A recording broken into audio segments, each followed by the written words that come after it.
পুরানো বউ নতুন কাপড় দিয়ে আমরা দেখতে চাই না। আমরা বউও নতুন আনবো, শাড়িও নতুন আনবো। কি বলেন ঠিক না?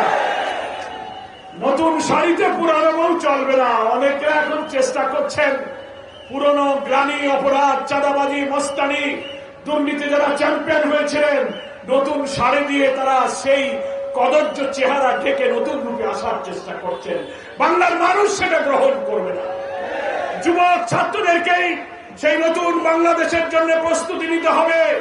জামাত ইসলামী তার নির্বাচনী ম্যানিফেস্টোতে বলেছে, আমরা যদি রাষ্ট্রের দায়িত্ব পাই, রফিকুল ইসলাম খান ভাই বলেছেন, ব্রাকের জরিপ, সানেমের জরিপ, ইনোভেশন নামে শুদ্ধ আর একটা জরিপ বেরিয়েছে, সব জরিপ বলছে অতীতের সব নির্বাচনের চেয়ে জামাতের জনসমর্থন মাসে মাসে বৃদ্ধি পেয়ে এখন ক্ষমতার কাছাকাছি সমর্থন চলে গিয়েছে।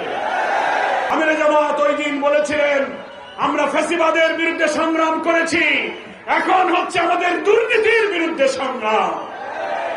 আমি ফুলতলার যুব ছাত্রকে বলবো, তোমরাই হচ্ছে আগামী দিনের সেই নতুন বাংলাদেশ গড়ার শক্তি। আমরা আছি, আবার কখন চলে যাবো, এই বাংলাদেশ থেকে যাবে।